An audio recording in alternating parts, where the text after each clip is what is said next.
Bonjour à tous, aujourd'hui on va suivre un tutoriel pour remplacer l'écran sur un Samsung Galaxy S5 Neo. Pour réaliser cette réparation, vous aurez besoin bien sûr de la pièce détachée, du kit d'outils et des options. On va y revenir un petit peu plus tard dans le tuto.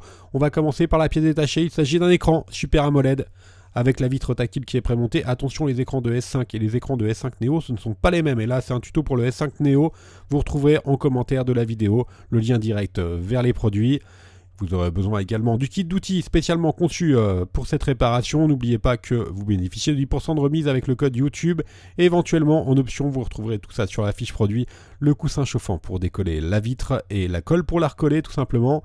C'est une réparation qui est assez simple. Il faut compter 15 minutes et la difficulté notée 2 sur 5 sur notre site internet. Avant toute chose, on va vérifier que l'on a bien un S5 Neo. On vérifie notre numéro de modèle, c'est un G903F. Pour ce faire, on va déclipser la vitre arrière. On va retirer ensuite la batterie. Et là, vous allez voir sous la batterie, vous allez avoir un petit autocollant qui va vous préciser le numéro de modèle. Voilà, SM G903F. Je vous le répète, ce ne sont pas les mêmes vitres que pour le S5. Et d'ailleurs, ce n'est pas du tout la même méthode pour remplacer la vitre. Allez, on commence tout de suite le tuto. Le principe, c'est qu'on va chauffer la vitre pour pouvoir la décoller. Donc pour cela, on a deux solutions. La première solution, c'est d'utiliser le coussin chauffant que l'on place au micro-ondes pendant 1 à 2 minutes et que l'on va ensuite appliquer sur la vitre. La deuxième solution, c'est d'utiliser un décapeur thermique ou un sèche-cheveux. Et avec le sèche-cheveux ou le décapeur thermique, on va chauffer le contour de la vitre pour pouvoir la décoller plus facilement. Donc voilà, nous pour gagner un petit peu de temps dans le tuto, on va utiliser un décapeur thermique. Attention, si vous utilisez un décapeur thermique, pas à plus de 80-90 degrés. Et on chauffe bien le contour de l'écran. L'avantage du coussin chauffant, c'est que vous allez chauffer de manière plus uniforme. Vous retrouverez le produit en lien sur le site internet. Ensuite, une fois qu'on a bien chauffé, on va placer la ventouse qui est dans le pack d'outils sur la partie haute de l'écran. Ça, c'est très important. Et on va ensuite créer un petit jour. Et dans le jour créé, on va passer le Mediator. Et on n'a plus qu'à passer le Mediator sur tout le contour. On fait attention au bouton du bas. Lors du décollage, vous avez vu, on fait un petit effet de transparence et sous la vis, vous avez deux petits boutons. Donc nous, on va plutôt commencer par faire le haut ensuite. Donc voilà, le bas, on le fait vraiment à la fin pour éviter d'abîmer les boutons retour et les boutons options d'Android. Donc, on s'est arrêté en bas, vous avez vu sur la partie en bas à droite. Et on va décoller maintenant la partie haute. Si ça résiste un petit peu, n'hésitez pas à rechauffer tout simplement. Si vous voyez qu'il y a un petit peu trop de résistance au niveau de la colle.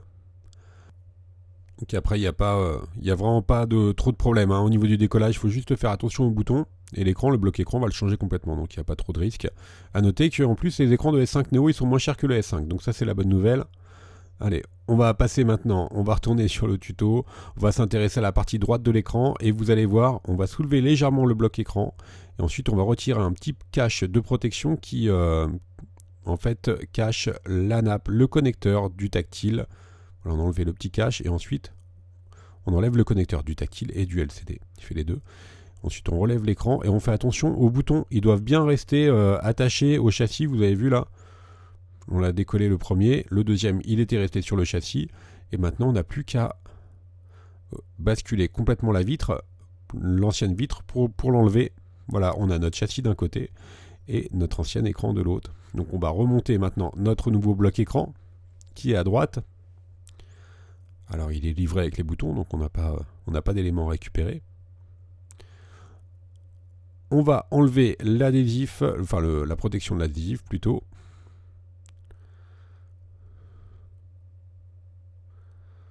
Voilà, qui est sur la nappe. Faites attention parce que les nappes sont quand même relativement fragiles.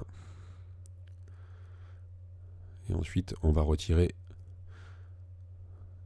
tout l'adhésif, le protège adhésif plutôt, qui fait tout le contour de l'écran.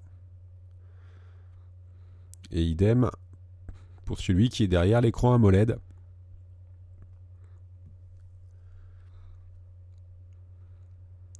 Maintenant, pour recoller, nous on conseille d'utiliser de la colle. C'est la B7000 qu'on utilise. Vous la retrouverez bien sûr en vente sur le site internet en option de la fiche produit de l'écran. L'avantage, c'est qu'elle a un applicateur et c'est vraiment une colle qui est spécifique pour les réparations de téléphone. Voilà, c'est la colle B7000 que vous retrouverez sur le site. On va refixer ensuite notre écran. On va commencer par reclipser la nappe de l'écran AMOLED et du tactile, qui était protégé, rappelez-vous, par un petit cache. Donc on remet le cache ensuite. Là, on n'a qu'à appuyer dessus, tout simplement. Et maintenant, on va simplement refermer l'écran.